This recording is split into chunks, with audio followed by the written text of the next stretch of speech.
किस्से गलियारों के पेश करते हैं मुंशी प्रेमचंद की लिखी कहानी प्रेरणा। मेरी कक्षा में सूर्यप्रकाश से ज़्यादा ऊधमी कोई लड़का न था, बल्कि यूं कहो कि अध्यापन काल के 10 वर्षों में मेरा ऐसी विषम प्रकृति के शिष्य से सामना न पड़ा था। कपट क्रीड़ा में उसकी जान बसती थी। अध्यापकों को बनाने और चिढ़ाने, परिश्रमी बालकों को छेड़ने और रुलाने में ही उसे आनंद आता था। ऐसे ऐसे षड्यंत्र रचता, ऐसे ऐसे फंदे डालता, ऐसे ऐसे बंधन बांधता कि देखकर आश्चर्य होता था। गिरोहबंदी में अभ्यस्त था। खुदाई फौजदारों की एक फौज बना ली थी और उसके आतंक से पाठशाला पर शासन करता था। मुख्य अधिष्ठाता यानी प्रिंसिपल की आज्ञा टल जाए, मगर क्या मजाल कि कोई उसके हुक्म की अवज्ञा कर सके। स्कूल के चपरासी और अर्दली उससे थर थर कांपते थे। इंस्पेक्टर का मुआयना होने वाला था। मुख्य अधिष्ठाता ने हुक्म दिया कि लड़के निर्दिष्ट समय से आध घंटे पहले आ जाएं, मगर मतलब ये था कि लड़कों को मुआयने के बारे में कुछ जरूरी बातें बता दी जाएं। 10 बज गए। इंस्पेक्टर साहब आकर बैठ गए और मदरसे में एक लड़का भी नहीं। 11 बजे सब छात्र निकल पड़े, जैसे कोई पिंजड़ा खोल दिया गया हो। इंस्पेक्टर साहब ने कैफियत में लिखा, डिसिप्लिन बहुत खराब है। प्रिंसिपल साहब की किरकिरी हुई, अध्यापक बदनाम हुए और ये सारी शरारत सूर्यप्रकाश की थी। मगर बहुत पूछताछ करने पर भी किसी ने सूर्यप्रकाश का नाम तक न लिया। मुझे अपनी संचालन विधि पर गर्व था। ट्रेनिंग कॉलेज में इस विषय में मैंने ख्याति प्राप्त की थी, मगर यहाँ मेरा सारा संचालन कौशल जैसे मोर्चा खा गया था।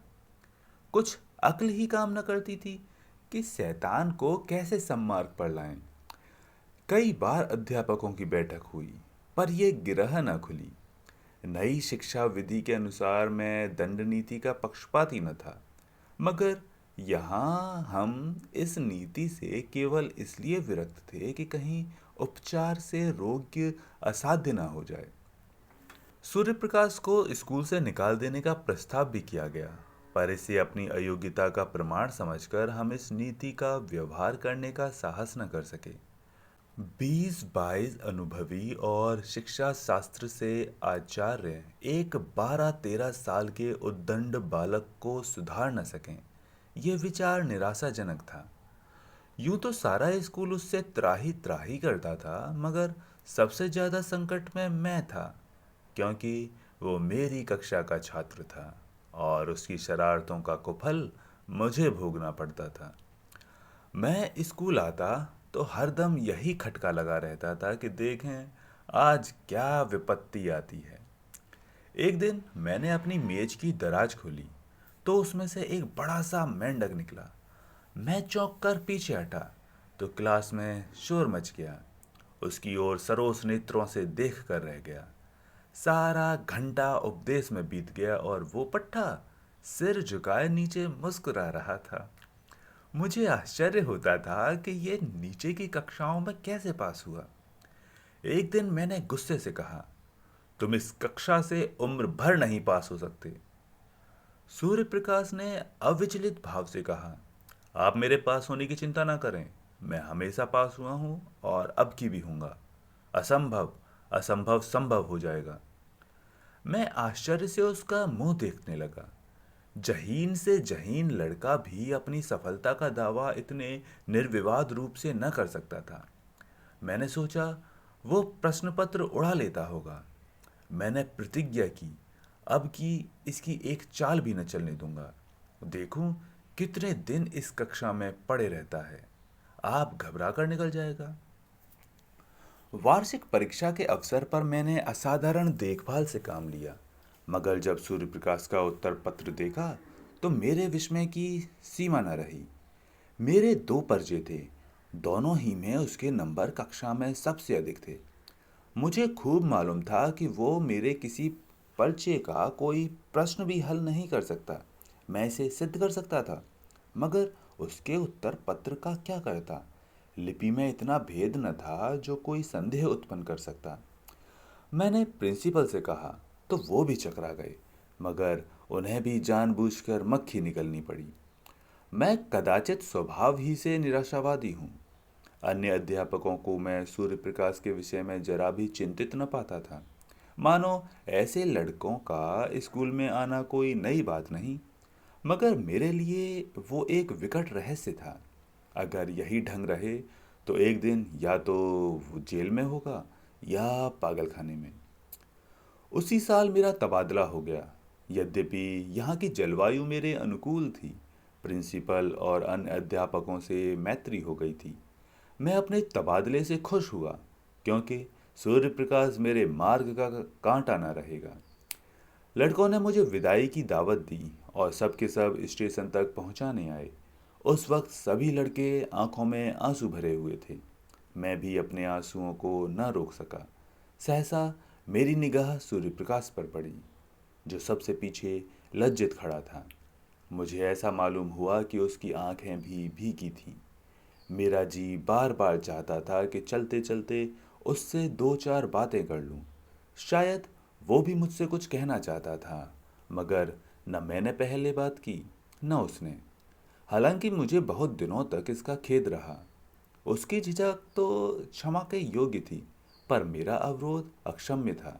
संभव था उस करुणा और गिलानी की दशा में मेरी दो चार निष्कपट बातें उसके दिल पर असर कर जाती।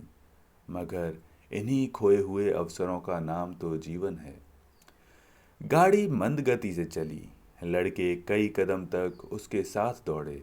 मैं खिड़की से बाहर सिर निकाले खड़ा था। कुछ देर मुझे उनके हिलते रूमाल नजर आए, फिर वे रेखाएं आकाश में विलीन हो गईं। मगर एक अल्पकाय मूर्ति अब भी प्लेटफॉर्म पर खड़ी थी। मैंने अनुमान किया वो सूर्य प्रकाश है। उस समय मेरा हृदय किसी विकल कैदी की भांति घृणा, मालिन्य और उदासीनता के बंधनों को तोड़ तोड़कर उससे गले मिलने के लिए तड़प उठा। नए स्थान की नई चिंताओं ने मुझे अपनी ओर आकर्षित कर लिया। पिछले दिनों की याद एक हसरत बनकर रह गई। न किसी का खत आया, न मैंने ही कोई खत लिखा। शायद दुनिया का यही दस्तूर है। वर्षा के बाद वर्षा की हरियाली कितने दिनों रहती है। संयोग से मुझे इंग्लैंड में विद्याभ्यास करने का अवसर मिल गया। वहाँ 3 साल लग गए। वहाँ से लौटा तो एक कॉलेज का प्रिंसिपल बना दिया गया। ये सिद्धि मेरे लिए बिल्कुल आशातीत थी। मेरी भावना स्वप्न में भी इतनी दूर न उड़ी थी। किंतु पदलिप्सा अब किसी और भी ऊंची डाली पर आश्रय लेना चाहती थी। शिक्षा मंत्री से रब्त जब्त पैदा किया। मंत्री महोदय मुझ पर कृपा रखते थे, मगर वास्तव में शिक्षा के मौलिक सिद्धांतों का उन्हें ज्ञान न था। मुझे पाकर उन्होंने सारा भार मुझ पर डाल दिया। घोड़े पर सवार थे, लगाम मेरे हाथ में थी। फल ये हुआ कि उनके राजनैतिक विपक्षियों से मेरा विरोध हो गया। मुझ पर जा बेजा आक्रमण होने लगे। मैं सिद्धांत रूप से अनिवार्य शिक्षा का विरोधी हूँ। मेरा विचार है कि हर मनुष्य को उन विषयों में ज़्यादा स्वाधीनता होनी चाहिए जिनका उनसे निज संबंध है। मेरा विचार है कि यूरोप में अनिवार्य शिक्षा की जरूरत है, भारत में नहीं। भौतिकता पश्चिमी सभ्यता का मूल तत्व है। वहाँ किसी काम की प्रेरणा आर्थिक लाभ के आधार पर होती है। जिंदगी की जरूरत ज़्यादा है, इसलिए जीवन संग्राम भी अधिक भीषण है। माता पिता भोग के दास होकर बच्चों को जल्द से जल्द कुछ कमाने पर मजबूर करते हैं।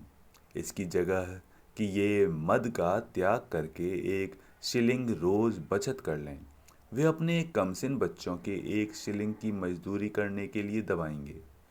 भारतीय जीवन में सात्विक सरलता है। हम उस वक्त तक बच्चों से मजदूरी नहीं कराते जब तक परिस्थिति हमें विवश न कर दे। दरिद्र से दरिद्र हिंदुस्तानी मजदूर भी शिक्षा के उपकारों का कायल है। उसके मन में ये अभिलाषा होती है कि मेरा बच्चा 4 अक्षर पढ़ जाए। इसलिए नहीं कि उसे कोई अधिकार मिलेगा, बल्कि इसलिए कि विद्या मानवीय शील का एक श्रृंगार है। अगर ये जानकर भी वो अपने बच्चे को मदरसे नहीं भेजता, तो समझ लेना चाहिए कि वो मजबूर है। ऐसी दशा में उस पर कानून का प्रहार करना मेरी दृष्टि में न्याय संगत नहीं है। इसके सिवाय मेरे विचार में अभी हमारे देश में योग्य शिक्षकों का अभाव है। अर्ध शिक्षित और अल्प वेतन पाने वाले अध्यापकों से आप ये आशा नहीं रख सकते कि वो कोई ऊंचा आदर्श आपके सामने रख सकें। अधिक से अधिक इतना होगा कि 4-5 वर्ष में बालक को अक्षर ज्ञान हो जाएगा। मैं इसे पर्वत खोदकर चूहिया निकालने के तुल्य समझता हूँ। वयस्कता प्राप्त हो जाने पर यह मसला 1 महीने में आसानी से तय किया जा सकता है। मैं अनुभव से कह सकता हूँ कि युवावस्था में हम जितना ज्ञान 1 महीने में प्राप्त कर सकते हैं, उतना बाल्यावस्था में 3 साल में भी नहीं कर सकते। फिर खामखा बच्चों को मदरसे में कैद करने से क्या लाभ? मदरसे के बाहर रहकर उसे स्वच्छ वायु तो मिलती है, प्राकृतिक अनुभव तो होते हैं। पाठशाला में बंद करके आप उसके मानसिक और शारीरिक दोनों विधानों की जड़ काट देते हैं। इसलिए जब प्रांतीय व्यवस्थापक सभा में अनिवार्य शिक्षा का प्रस्ताव पेश हुआ, तो मेरी प्रेरणा से मिनिस्टर साहब ने उसका विरोध किया। नतीजा ये हुआ कि प्रस्ताव अस्वीकृत हो गया। फिर क्या था, मिनिस्टर साहब की और मेरी वो ले दे शुरू हुई कि कुछ न पूछिए। व्यक्तिगत आक्षेप किए जाने लगे। मैं गरीब की बीवी था, मुझे सबकी भाभी बनना पड़ा। मुझे देशद्रोही, उन्नति का शत्रु और नौकरशाही का गुलाम कहा गया। मेरे कॉलेज में जरा सी भी कोई बात होती तो काउंसिल में मुझ पर दोषारोपण की वर्षा होने लगती। मैंने एक चपरासी को पृथक किया। सारी काउंसिल पंजे झाड़कर मेरे पीछे पड़ गई। आखिर मिनिस्टर साहब को मजबूर होकर उस चपरासी को बहाल करना पड़ा। यह अपमान मेरे लिए असहनीय था। शायद कोई भी इसे सहन न कर सकता। मिनिस्टर साहब से मुझे शिकायत नहीं, वो मजबूर थे। हाँ, इस वातावरण में काम करना मेरे लिए दुस्साध्य हो गया। मुझे अपने कॉलेज के आंतरिक संगठन का भी अधिकार नहीं। अमुक क्यों नहीं परीक्षा में भेजा गया? अमुक के बदले अमुक को क्यों नहीं छात्रवृत्ति दी गई? अमुक अध्यापक को अमुक कक्षा क्यों नहीं दी जाती? इस तरह के सारहीन आक्षेपों ने मेरी नाक में दम कर दिया था। इस नई चोट ने कमर तोड़ दी। मैंने इस्तीफा दे दिया। मुझे मिनिस्टर साहब से इतनी आशा अवश्य थी कि वो कम से कम इस विषय में न्याय परायणता से काम लेंगे, मगर उन्होंने न्याय की जगह नीति को मान्य समझा और मुझे कई साल की भक्ति का ये फल मिला कि मैं पदच्युत कर दिया गया। संसार का ऐसा कटु अनुभव मुझे अब तक न हुआ था। ग्रह भी कुछ बुरे आ गए थे। उन्हीं दिनों पत्नी का देहांत हो गया। अंतिम दर्शन भी न कर सका। संध्या समय नदी तट पर सैर करने गया। वो कुछ अस्वस्थ थी। लौटा तो उसकी लाश मिली। कदाचित हृदय की गति बंद हो गई थी। इस आघात ने कमर तोड़ दी। माता के प्रसाद और आशीर्वाद से बड़े बड़े महान पुरुष कृतार्थ हो गए हैं। मैं जो कुछ हुआ पत्नी के प्रसाद और आशीर्वाद से हुआ। वो मेरे भाग्य की विधात्री थी। कितना अलौकिक त्याग था, कितना विशाल धैर्य। उनके माधुर्य में तीक्ष्णता का नाम भी न था। मुझे याद नहीं आता कि मैंने कभी उनकी भ्रुकुटी संकुचित होती देखी हो। वो निराश होना तो जानती ही न थी। मैं कई बार सख्त बीमार पड़ा हूँ। वैद्य निराश हो गए, पर वो अपने धैर्य और शांति से अणु मात्र भी विचलित नहीं हुई। उन्हें विश्वास था कि मैं अपने पति के जीवन काल में मरूंगी, और वही हुआ भी। मैं जीवन में अब तक उन्हीं के सहारे खड़ा था। अब वो अवलंब ही न रहा तो जीवन कहाँ रहता? खाने और सोने का नाम जीवन नहीं है। जीवन का नाम है सदैव आगे बढ़ते रहने की लगन का। ये लगन गायब हो गई। मैं संसार से विरक्त हो गया और एकांतवास में जीवन के दिन व्यतीत करने का निश्चय करके एक छोटे से गांव में जा बसा। चारों तरफ ऊंचे ऊंचे टीले थे। एक ओर गंगा बहती थी। मैंने गंगा के किनारे एक छोटा सा घर बना लिया और उसी में रहने लगा। मगर काम करना तो मानवीय स्वभाव है। बेकारी में जीवन कैसे कटता? मैंने एक छोटी सी पाठशाला खोल ली। एक वृक्ष की छांव में गांव के लड़कों को जमा करके कुछ पढ़ाया करता था। उसकी यहाँ इतनी ख्याति हुई कि आसपास के गांव के छात्र भी आने लगे। एक दिन जब मैं अपनी कक्षा को पढ़ा रहा था कि पाठशाला के पास एक मोटर आकर रुकी और उसमें से उस जिले के डिप्टी कमिश्नर उतर पड़े। मैं उस समय केवल एक कुर्ता और धोती पहने हुए था। इस वेश में एक हाकिम से मिलते मुझे शर्म आ रही थी। डिप्टी कमिश्नर मेरे पास आए तो मैंने झेंपते हुए हाथ बढ़ाया, मगर वो मुझसे हाथ मिलाने के बदले मेरे पैरों की ओर झुकी और उन पर सिर रख दिया। मैं कुछ ऐसा सिटपिटा गया कि मेरे मुंह से एक शब्द भी न निकला। मैं अंग्रेजी अच्छी लिखता हूँ, दर्शन शास्त्र का भी आचार्य हूँ, व्याख्यान भी अच्छे दे लेता हूँ, मगर इन गुणों में एक भी श्रद्धा के योग्य नहीं। श्रद्धा तो ज्ञानियों और साधुओं के ही अधिकार की वस्तु है। अगर मैं ब्राह्मण होता तो एक बात थी, हालांकि एक सिविलियन का किसी ब्राह्मण के पैरों पर सिर रखना अचिंतनीय है। मैं अभी इसी विस्मय में खड़ा था कि डिप्टी कमिश्नर ने सिर उठाया और मेरी तरफ देखकर कहा, आपने शायद मुझे पहचाना नहीं। इतना सुनते ही मेरे स्मृति नेत्र खुल गए। बोला, आपका नाम सूर्य प्रकाश तो नहीं है? जी हाँ, मैं आपका वही अभागा शिष्य हूँ। 12-13 वर्ष हो गए, सूर्य प्रकाश ने मुस्कुरा कर कहा। अध्यापक लड़कों को भूल जाते हैं, पर लड़के उन्हें हमेशा याद रखते हैं। मैंने उसी विनोद के भाव से कहा, तुम जैसे लड़कों को भूलना असंभव है। सूर्य प्रकाश ने विनीत स्वर में कहा, उन्हीं अपराधों को क्षमा कराने के लिए आपकी सेवा में आया हूँ।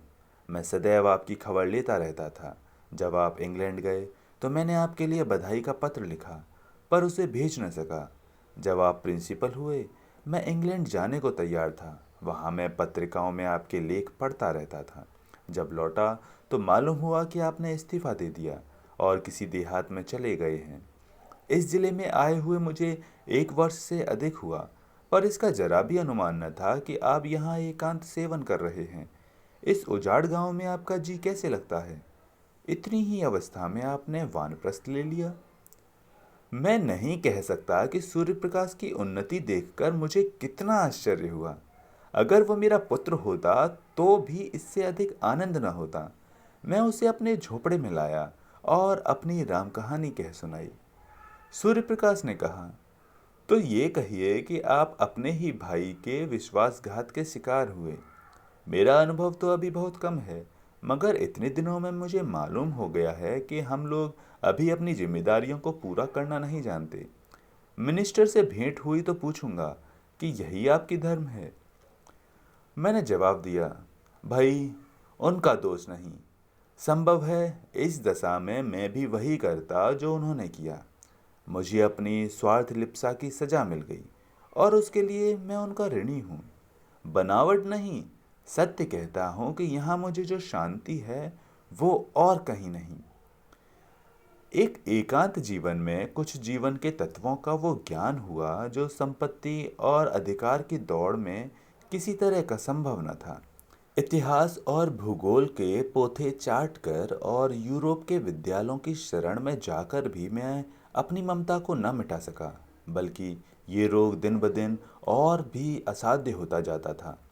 आप सीढ़ियों पर पांव रखें बगैर छत की ऊंचाई तक नहीं पहुंच सकते। संपत्ति की अट्टालिका तक पहुंचने में दूसरों की जिंदगी ही जीनों का काम देती है। आप कुचलकर ही लक्ष्य तक पहुंच सकते हैं, वहां सौजन्य और सहानुभूति का स्थान ही नहीं। मुझे ऐसा मालूम होता है कि उस वक्त मैं हिंसक जंतुओं से घिरा हुआ था और मेरी शक्तियां अपनी आत्मरक्षा में ही लगी रहती थीं।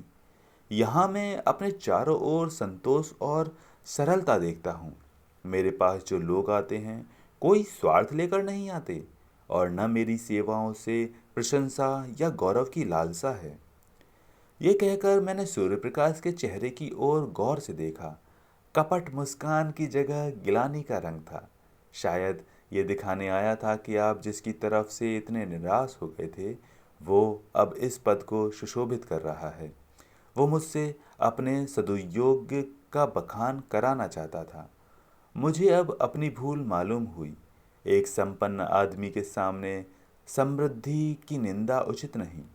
मैंने तुरंत बात पलट कर कहा, मगर तुम अपना बहाल कहो, तुम्हारी ये काया पलट कैसे हुई?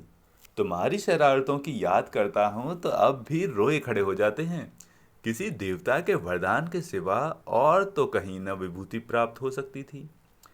सूर्य प्रकाश ने मुस्कुराकर कहा, आपका आशीर्वाद था। मेरे बहुत आग्रह करने पर सूर्य प्रकाश ने अपना वृत्तांत सुनाना शुरू किया। आपके चले आने के कई दिनों के बाद मेरा ममेरा भाई स्कूल में दाखिल हुआ।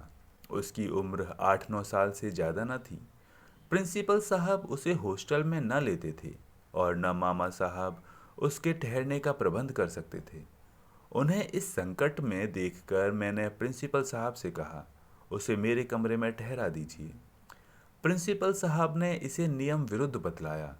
इस पर मैंने बिगड़ उसी दिन हॉस्टल छोड़ दिया और एक किराए का मकान लेकर मोहन के साथ रहने लगा। उसकी माँ कई साल पहले मर चुकी थी। इतना दुबला पतला कमजोर और गरीब लड़का था कि पहले ही दिन से मुझे उस पर दया आने लगी। कभी उसके सिर में दर्द होता, कभी ज्वर हुआ था। आए दिन कोई ना कोई बीमारी खड़ी रहती थी। इधर सांझ हुआ और झपकियां आने लगीं। बड़ी मुश्किल से भोजन करने उठता। दिन चढ़े सोया करता और जब तक मैं गोद में उठाकर बिठा न देता, उठने का नाम न लेता। रात को बहुधा चौंक कर मेरी चारपाई पर आ जाता, मेरे गले से लिपट कर सोता। मुझे उस पर कभी क्रोध न आता। कह नहीं सकता क्यों, उससे प्रेम हो गया। मैं जहाँ पहले 9 बजे सोकर उठता था, अब तड़के उठ बैठता और उसके लिए दूध गर्म करता। फिर उसे उठाकर हाथ मुंह धुलाता और नाश्ता कराता। उसके स्वास्थ्य के विचार से नित्य वायु सेवन को ले जाता। मैं जो कभी किताब लेकर न बैठता था, उसे घंटों पढ़ाया करता। मुझे अपने दायित्व का इतना ज्ञान कैसे हो गया, इसका मुझे आश्चर्य है।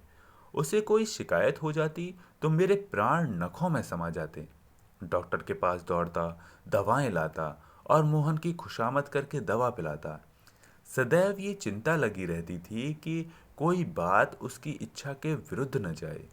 इस बेचारे का यहाँ मेरे सिवा दूसरा कौन है? मेरे चंचल मित्रों में से कोई उसे चिढ़ाता या छेड़ता तो मेरी त्योरियां बदल जाती थीं। कई लड़के तो मुझे बूढ़ी दाई कहकर चिढ़ाते थे, पर मैं हंसकर टाल देता था। मैं उसके सामने एक अनुचित शब्द भी मुंह से न निकालता। ये शंका होती थी कि कहीं मेरी देखा देखी ये भी खराब ना हो जाए।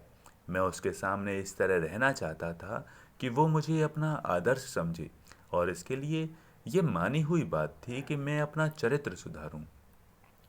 वो मेरा 9 बजे सोकर उठना, 12 बजे तक मटर गश्ती करना, नई नई शरारतों के मंसूबे बांधना और अध्यापकों की आंख बचाकर स्कूल से उठ जाना, सब आप ही आप जाता रहा। स्वास्थ्य और चरित्र पालन के सिद्धांतों का मैं शत्रु था, पर अब मुझसे बढ़कर नियमों को रक्षक दूसरा न था। मैं ईश्वर का उपहास किया करता था, मगर अब पक्का आस्तिक हो गया था। वो बड़े सरल भाव से पूछता, परमात्मा सब जगह रहते हैं तो मेरे पास भी रहते होंगे? इस प्रश्न का मजाक उड़ाना मेरे लिए असंभव था। मैं कहता था, हाँ, परमात्मा तुम्हारे, हमारे, सबके पास रहते हैं और हमारी रक्षा करते हैं। यह आश्वासन पाकर उसका चेहरा आनंद से खिल उठता था। कदाचित वो परमात्मा की सत्ता का अनुभव करने लगता था। साल भर में मोहन कुछ से कुछ हो गया। मामा साहब दोबारा आए तो उसे देखकर चकित हो गए। आंखों में आंसू भरकर बोले, बेटा, तुमने इसको जिला लिया, नहीं तो मैं निराश हो चुका था। इसका पुनीत फल तुम्हें ईश्वर देंगे। इसकी माँ स्वर्ग में बैठी हुई तुम्हें आशीर्वाद दे रही है। सूर्य प्रकाश की आंखें भी उस वक्त सजल हो गई थीं। मैंने पूछा, मोहन भी तुम्हें बहुत प्यार करता होगा? सूर्य प्रकाश ने सजल नेत्रों में हसरत भरा आनंद फिर चमक उठा और फिर बोला, वो मुझे 1 मिनट के लिए भी न छोड़ता था। मेरे साथ बैठता, मेरे साथ खाता, मेरे साथ सोता। मैं ही उसका सब कुछ था। आह, वो संसार में नहीं है, मगर मेरे लिए वो अब भी उसी तरह जीता जागता है। मैं जो कुछ हूँ उसी का बनाया हुआ हूँ। अगर वो दैवी विधान की भांति मेरा पथ प्रदर्शक न बन जाता तो शायद आज मैं किसी जेल में पड़ा होता। एक दिन मैंने कह दिया था, अगर तुम रोज नहा न लिया करोगे तो मैं तुमसे न बोलूँगा। नहाने से वो न जाने क्यों जी चुराता था। मेरी धमकी का फल ये हुआ कि वो नित्य प्रातःकाल नहाने लगा। कितनी ही सर्दी क्यों न हो, कितनी ही ठंडी हवा चले, लेकिन स्नान अवश्य करता था। देखता रहता था कि मैं किस बात से खुश होता हूँ। एक दिन मित्रों के साथ थिएटर देखने चला गया। ताकीद कर गया था कि तुम खाना खाकर सो रहना। 3 बजे रात को लौटा तो देखा कि वो बैठा हुआ है। मैंने पूछा, तुम सोए नहीं?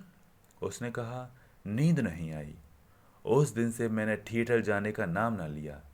बच्चों में प्यार की जो भूख होती है, दूध, मिठाई और खिलौने से भी ज़्यादा मादक, जो माँ की गोद के सामने संसार की निधि को भी परवाह नहीं करती। मोहन की वो भूख कभी संतुष्ट न होती थी। पहाड़ों से टकराने वाली सारस की आवाज़ की तरह वो सदैव उसकी नसों में गूंजा करती थी।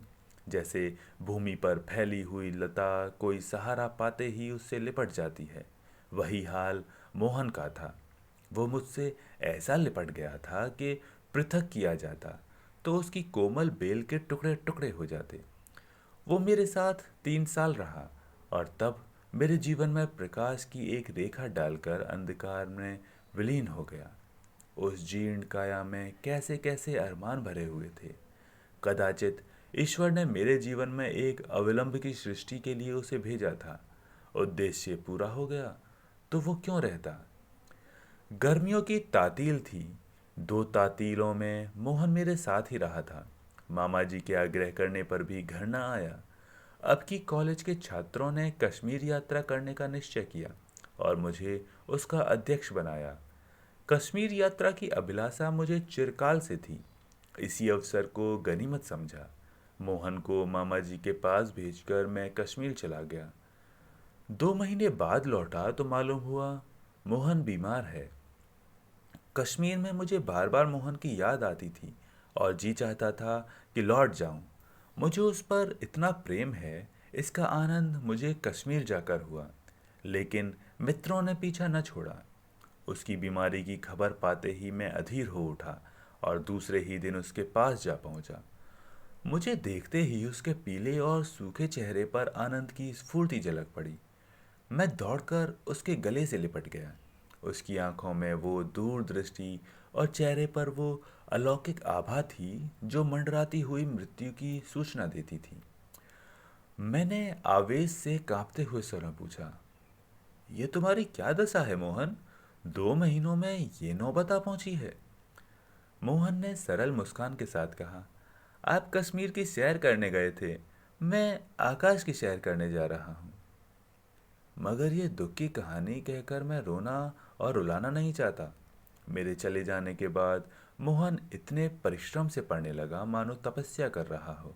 उसे ये धुन सवार हो गई थी कि साल भर की पढ़ाई 2 महीने में समाप्त कर ले और स्कूल खुलने के बाद मुझसे इस श्रम का प्रशंसा रूपी उपहार प्राप्त करे।